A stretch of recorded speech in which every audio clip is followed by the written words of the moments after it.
New at 6, we're taking a look back at 2024's biggest local news stories. As we enter the new year, we're taking some time to reflect on the most impactful stories right here in Nebraska. Channel 8's Mackenzie Johnson is here in the studio to walk us through our top 8 stories. Mackenzie? Well, Rod, from a historic tornado outbreak on Arbor Day to the Husker football team breaking their bowl game drought, 2024 has been jam-packed with stories that Nebraskans will remember for years to come. Our newsroom voted on this year's top 8 most memorable stories. Take a look at what we chose.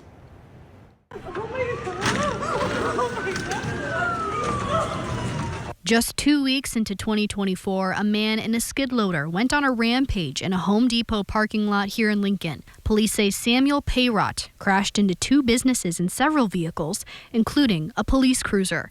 Payrott was found not guilty of all charges by reason of insanity. Then on April 26th, oh my God, that's on our backyard. Tornadoes touched down.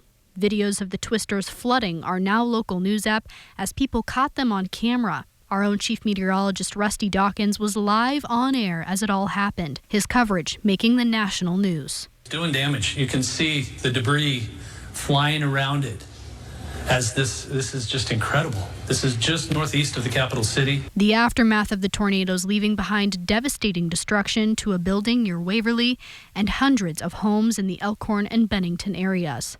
Also in April, an officer killed in the line of duty. Ceresco police officer Ross Bartlett died in a crash while he was making a traffic stop in northern Lancaster County. The state of Nebraska honoring Bartlett as a hero, with people lining the streets to pay their respects. The man accused of causing the deadly crash is facing a felony motor vehicle homicide charge.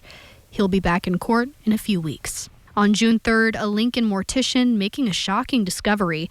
The woman he was about to embalm was still alive. 74-year-old Constance Glantz was pronounced dead at a Waverly nursing home and brought to a funeral home, but she was still breathing. This is a very unusual case. I've been doing this 31 years, and nothing like this has ever gotten to this point. Glantz was taken to a hospital where she died later that day. The nursing home was put on probation for failing to follow death declaration protocol. And it's impossible to look back on 2024 without talking about the Huskers.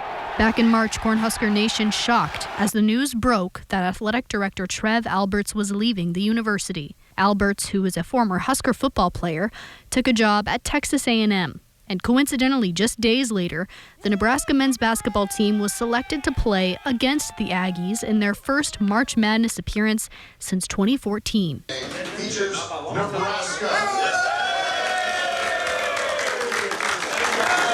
Fans across the state sending in videos to our Now Local News app as they watched Nebraska return to the NCAA tournament. But a victory was not in the cards for the Huskers. They fell to Texas A&M 98-83. And in 2024, a long debate over whether alcohol sales should be allowed in Memorial Stadium and the Devaney Center came to an end. The NU Board of Regents voting to approve alcohol for football and volleyball games starting in the fall of 2025. And our final top story of the year was a long time coming. The Big Red breaking their bowl game drought this December as they traveled to New York City. And the team took home the victory.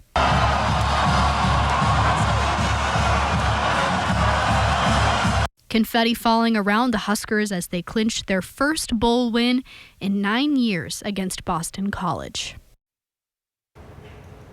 Well, as we close the chapter on 2024, there are surely many more news stories to come in 2025. So from all of us here at Channel 8, we want to wish you a happy new year. And be sure to stick with us all of this next year as we bring you the top stories across Nebraska.